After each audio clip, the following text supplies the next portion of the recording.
reviews, loadouts, shooting test, gear. This is a What You're Looking At production. If you have any questions, send me a message, not a comment.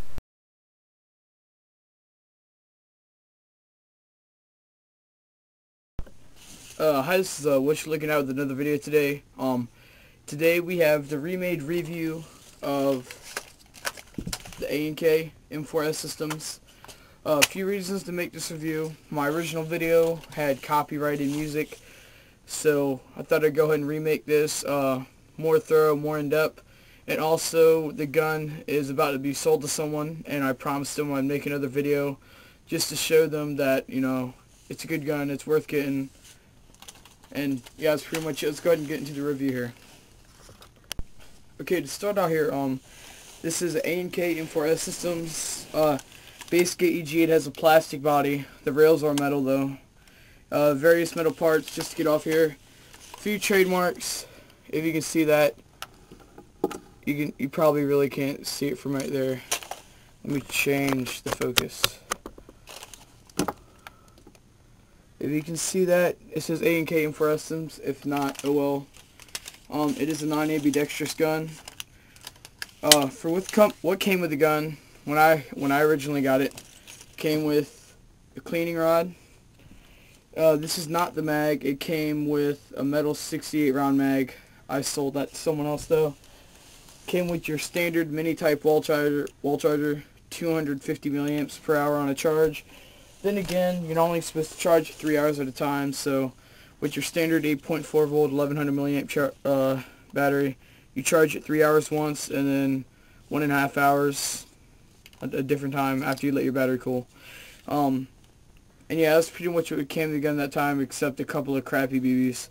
But when I'm selling it this time, it's being sold with 9.4 volt 1200 milliamp battery, and that is metal hydride, not the cadmium battery. It's coming with the same chargers before. It's coming with the mag brand 130 round mag. Sometimes derivates to about 110, but you know, that's good for mid cap, more than what it came with originally. Also, it's coming with this 5,000 round box mag like the gun did originally. So pretty much the only difference is it's coming with a 9.6 volt battery, and it still comes with a cleaning rod. Okay, going from the back to the front of the gun, I'm going to break it up from the stock to the butt. Then I'm going to do the body. Then I'm going to do the rails and the battery storage. And then I'm going to go to the front of the gun. Okay, starting on the back here, something else that it's always also coming with is a higher quality sling, and I've kind of made it into a 1-point, as since there is no sling adapter on the front. It's really good. All you got to do, throw it right over your head, and you put your arm through it. Makes a really good 1-point sling. If you're a right-handed shooter, it's really good. It can just hang there. You can run with it. Since the stock is pretty much permanently there, I tried to take it off. It will not come off unless you get a couple of tools and pry it off with 1 or 2 people. But besides that, you don't have to worry about it. You can run around with this with a backup in your hand, be just fine. You don't have to worry about it falling. As you see, it's attached right here. I just took the 2 hooks and I took it through the back sling mount, which is metal. Okay, going on here, you got the LE stock. It's 6 position, 1, 2, 3, 4, 5, and then the last position, 6. You have a metal stock tube. You've got the normal gridded end to the butt. It's not rubberized, it's plastic, but since it is gridded, it kind of gives it a more grippy feeling, but you know. And yes, you see the stock is wobbly, but it ain't gonna come off. I've tried everything, it will not come off. Okay, moving on here to the body. As I've said before, this is an all plastic body. On this side you have the dust cover. You got your charging handle. It reveals the bolt and the hop-up system right here. It's a standard M4 hop-up. You push it forward to hop it up. Backwards, they go back to normal. Usually with this, I only got to turn the hop-up like not even half a wind, and it's really good with .20 gram BBs. Really accurate gun.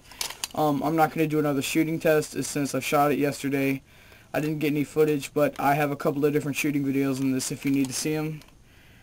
De-jamming button is not functional on this gun, just like most M4s besides the ICS and Sistema.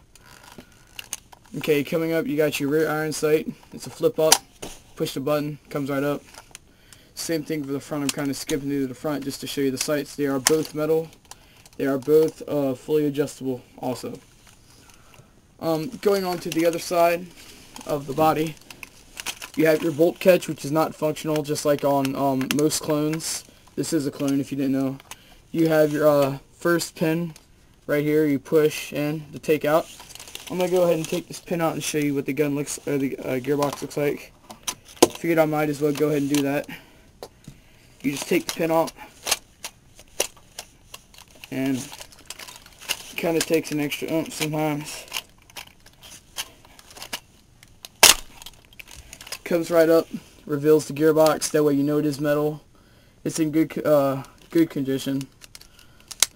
Looks fairly the same it did before. No cracks, nothing like that. So that's good. I'm going to go ahead and pause the video here, and then we're going to get to the RS rails and the battery storage and also the magazines. Okay, moving on. We have the magazine release right here. Of course, it's functional.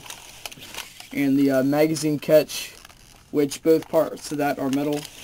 Then going on, we have the magazine well, which you can see part of the metal gearbox, and where the BBs feed in for the magazine into the gun.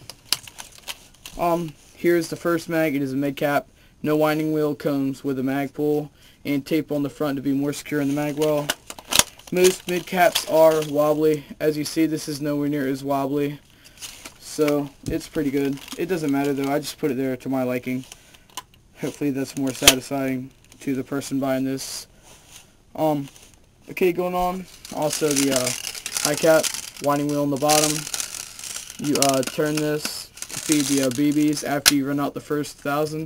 It feeds them in from the reservoir to the main section, or you can just pour them in right here every time you run out, which is kind of stupid when you can just put all 5,000 in right there. You wind them up, you know it's ready to put in when it's in right there. So not all the BBs go right there without going back up and down. Goes right into the gun. You don't have to worry about it falling out because you really can't get to the magazine release button that easy. But it's not like it's like, as in like your hand's going to hit it, because you can still get your finger there good, but it's not like you're going to be running around and say you slap your gun, you're not going to be able to hit it. So that's kind of a plus with a box mag. Comes right out though. Really good. Almost no wobbling at all because part of the mag hits the bolt catch right here, so it kind of stops it from moving. And that feeds really well. You get about 60 to 70 shots before you have to wind it back up. Okay, going on to the RS rails. Full metal. The top one's full metal. Side full metal. Side full metal. These two sides are probably 2 inches long. Just long enough to put a little flashlight mount or a laser mount. I probably wouldn't put any mounts up here though. Then you got your bottom rail. Good for foregrips and bipods. And before I forget, this gun does come with a bipod. I have told the person buying that, let me get it to it real quick. It is the old one to my UTG M324. Really good, solid, adjustable length. You just push this, comes right out, push back in, and it just stays in there. It is woodland camo because that's the color my other gun was, but the person buying this, you can just message me and I can spray paint it black again, no problem. But if you plan to spray paint it, you know, you can spray paint it with the camo. It looks decent up there. You put the box mag in. You kind of give it that saw look from right here. It kind of really does look like a saw. You can just move the bipod all the way up to the front. Makes it more of a pivot point. Just put it up there for looks, just to show you. And bipod, you can make it go back, which is kind of stupid. I was just putting it on real quick. Or you can make it go forward. If you put it all the way up in the front, you can still grab it right here. You can put a bipod on.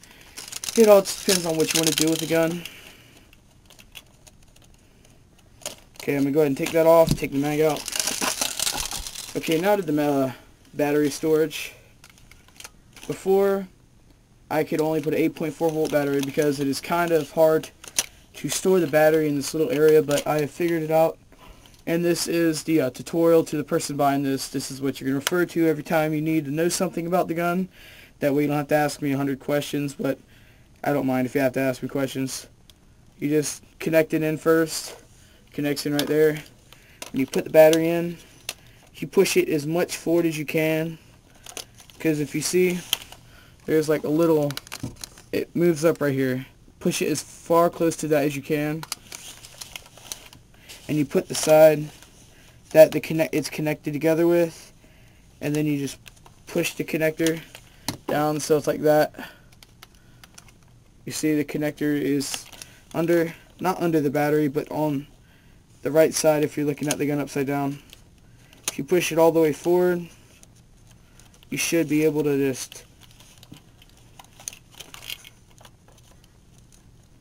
pop that right in. There we go. And then you just push both of these pins in, and the battery's in just like that. You're ready to shoot. This battery's dead, and I'm not going to charge it. I can't show you how to shoot because it's like 1 o'clock in the morning. I'm just showing you how the gun shoots, or how to put the battery in. Okay, moving up. I already showed you the front sight. Then you got the outer barrel. It's one piece, full metal. You got the original orange flash hider. It's really good, really decent. You don't need to change it, because if you do want the silencer that I have, I'm going to throw it in for free if you want it. $130 for the whole thing with the bipod silencer. It's a QD, so if it's right over any M4, M16 silencer, put it right up there. Fits right on. You can see a little bit of the orange tip still. This only takes off about 10 FPS, so you're still shooting about 275. Which is perfect because .20 gram BBs are going to go straight every time with this gun, and which makes it perfect for CQB and anything else. Really good first starter AEG, since it still does have a full metal gearbox. I'm going to guarantee you at least 30 to 40,000 more shots on this gun. I'll put about 10,000 to it myself. Hasn't failed me yet. Only time it jammed was in the beginning because I was using .12s, and that's when I really wasn't smart about airsoft, but it didn't affect the gun at all. The gun's in really good condition. Okay, to wrap this video up here, I've showed you front to back. Pros to this gun, as I've already stated a couple times. Accuracy is amazing. You'll hit a target from 80 feet 8 out of 10 times. 150 feet half the time, which is really good, because most people on the field ain't going to do that with their gun if they don't know how to aim. But the sights, these flip-up sights are all you really need, unless you want to go buy a sight. That's up to you. Really easy to sight in, only when you really got to adjust to the back sight. Front sights, you know, it's already adjusted, but you can just change as you go.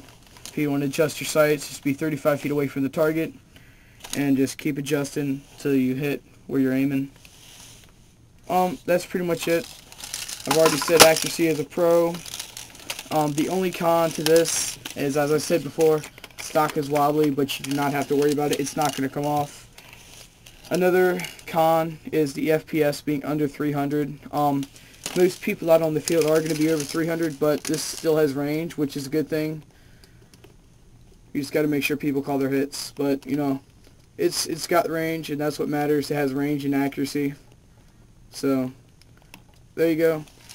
That has been the review, pros and cons, more in depth than what I did before. Hopefully this has helped you out. That's what the bipod looks on when it's put on the right way. You still have your hand there, you shoot, ready to get down, just flip it down, get ready to shoot. Okay, that's pretty much it. My overall rating for the gun is 8 out of 10, only being down because the FPS is kind of low. But, you know, you don't have to worry about that. This is just a really accurate gun, really reliable. This has been What You Looking At Production. Make sure you subscribe, comment, rate, and request. Make sure you check out the rest of my videos on the channel. My next remake review is going to be on the TSD UMP. Another really highly watched gun that I need to remake, be more in depth about. So be looking out for that. That's it. This has been What You Looking At Production. I'm out.